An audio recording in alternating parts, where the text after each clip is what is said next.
le déjeuner, c'est vraiment un moment clé ou dîner, vraiment de recul, on peut avoir ce retour. Et derrière, on ajuste là-dessus. C'est un client, après, on a pu vraiment travailler beaucoup mieux avec lui, quoi. Et la première campagne comme ça qu'on avait fait de déjeuner et dîner il y a peut-être 4-5 ans, en fait, on avait dit, d'accord, on prend une population, on va faire des déjeuners avec eux, et une population, on ne fait rien. Et en fait, on a vu vraiment que la consommation des restaurateurs, voilà, encore une fois, des magasins, des hôtels qui travaillent avec nous, ont vraiment augmenté en moyenne par rapport à avant.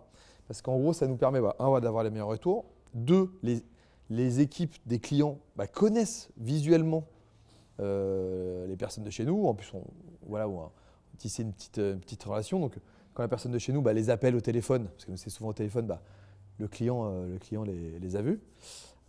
Typiquement, Aurore, qui a le chez 33, on la connaît bien. Donc, quand on est au téléphone, on a tout de suite un lien qui est très fort, quoi. Elle n'hésite pas à nous dire les retours pour nous améliorer. Ça crée vraiment quelque chose là-dessus qui est très fort pour nous. Et en plus, on est dans ce secteur, nous, de la restauration, de la convivialité. Donc, c'est quelque chose qu'on essaye de mettre au quotidien avec nos clients en marche, quoi. Comment vous préparez à un repas, quel que soit l'objectif, soit de prise de connaissance, de retour ou de négociation, comment vous préparez un repas? Si on va faire un rendez-vous partenaire, on va bien réfléchir à nous ce qu'on a en tête dans le partenariat, comment on verrait ça.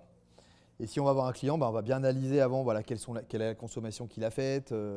Par exemple, nous, typiquement, un restaurant, on peut proposer des serveurs, des chefs de rang, des personnes en cuisine, des personnes au bar. Donc, ça se trouve, on va se rendre compte que ce client, il commande très peu en cuisine. Donc on va noter ça.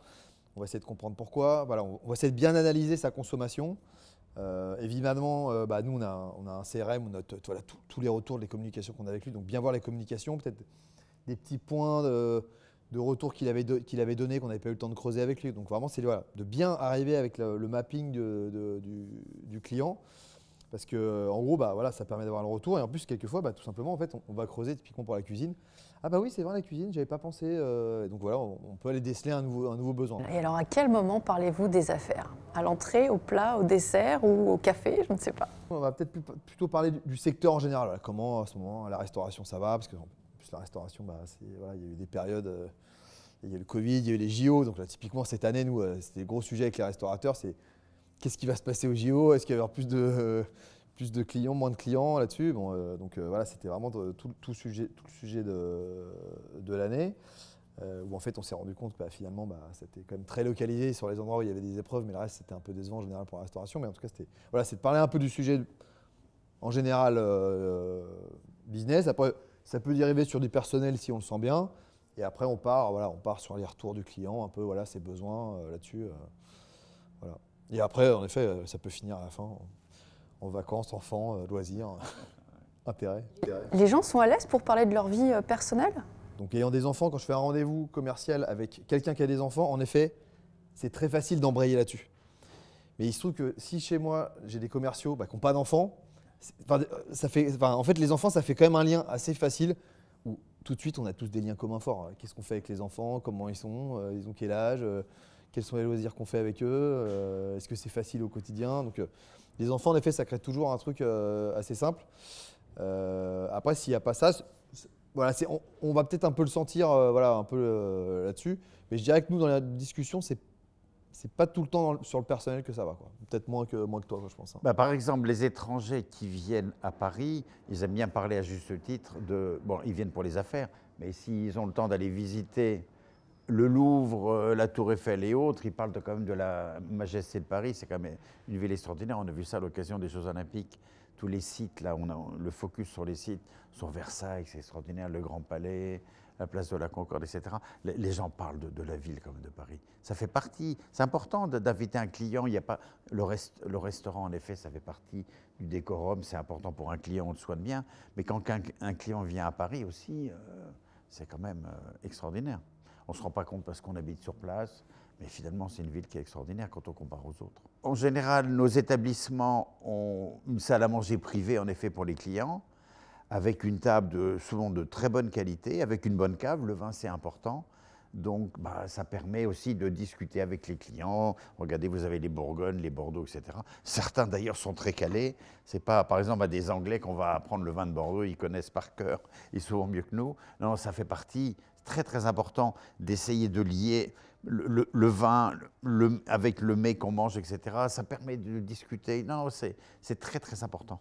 Voilà, le repas, mais le vin qui va avec, c'est important.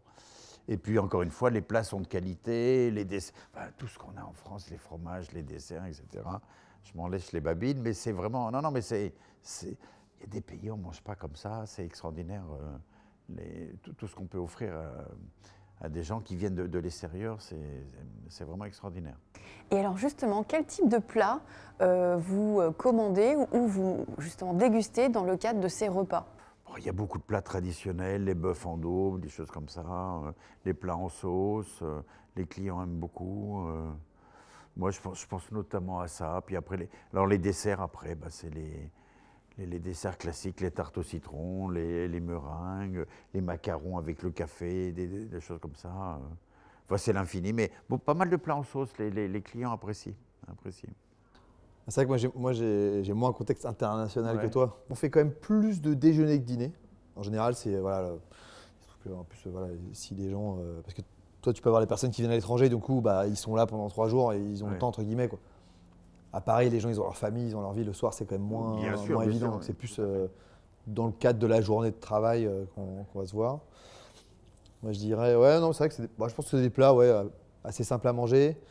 Là-dessus, mais qui peuvent être bons. Après, ça dépend en effet le restaurant dans lequel on va avoir, mais je pense qu'en général, ce qu'on va essayer de viser, c'est un peu le restaurant bistronomie, un peu classique, mais un peu travaillé avec des petits twists. Je dirais que c'est plutôt le type de resto dans lequel on va en général. Et est-ce que tu partages parfois des plats avec tes clients? Parce que j'ai vu que c'était une tendance à Londres de partager des plats, et je ne sais pas si ça arrive en France, mais… En fait, ça dépend du plat qui est à partager, parce que quelquefois c'est pas facile à partager et avec le client ça peut créer ça m'est déjà arrivé une fois dans un déjeuner partenaire, il y a des trucs à partager et on ne sait pas exactement comment faire. Est-ce qu'on découpe, je sais pas, le petit plat en 2, en 3, enfin voilà. Et quelquefois le plat partagé ça peut être un peu risqué entre guillemets. C'est le principe du plateau tournant. Vous savez qu'il y a dans les restaurants, j'ai vu ça en Chine, mais ça existe aussi en France. Il y a des petites assiettes et puis on se sert le plateau. C'est pratique ça. Hein. Je suis déjà allé dans un restaurant un petit peu sympa, un peu chicos en Chine, mais c'est complètement différent. En France, on a des restaurants relativement intimes avec peu de lumière. Les amoureux sont là ensemble, etc. Là-bas, vous avez des néons, etc., des grandes salles avec des néons. C'est une culture complètement différente. C'est très, très curieux de voir dans des restaurants plutôt de bonne qualité des néons comme ça, avec beaucoup de lumière. C'est très particulier. Mais sinon, pour le côté convivial, oui, en Chine, c'est bien pratique, ces petites tables-là qui tournent. On pourrait avoir un concept adapté en France sur des plats français avec le concept. Oui, on pourrait faire exactement pareil. Enfin, c'est pas trop dans nos habitudes. Bon, après, il y a des maisons comme Christophe qui proposent justement ce genre de dispositif. C'est une bonne idée d'ailleurs. On va s'y mettre. Voilà. Un concept. Par rapport à ce groupe international dans lequel tu as travaillé, Denis, comment justement le repas français est perçu dans les autres cultures? Le repas français, c'est un plus, bien évidemment. Dans une négociation, ça va être un moment de détente important. Le client sait qu'en général, il va bien manger. On est toujours assez fiers de notre gastronomie, donc on en parle. Tout ce qu'on a en matière de charcuterie, de plats en sauce, de fromage, de gâteaux, de vin, bien évidemment, j'en parlais tout à l'heure. Donc c'est vrai que c'est un plus. Je ne dis pas que nos clients achètent nos produits pour avoir un bon repas, bien évidemment que non. Mais c'est un plus, bien évidemment. Et puis ça permet de parler de différents sujets autour de la gastronomie. Non, on est réputé pour ça, on est fiers de ça, et on a raison de l'être. Voilà, tout simplement. La gastronomie est une compétence relationnelle. Découvrez mes ateliers d'initiation et de perfectionnement au repas professionnel. On n'a pas 2 fois l'occasion de faire une première bonne impression.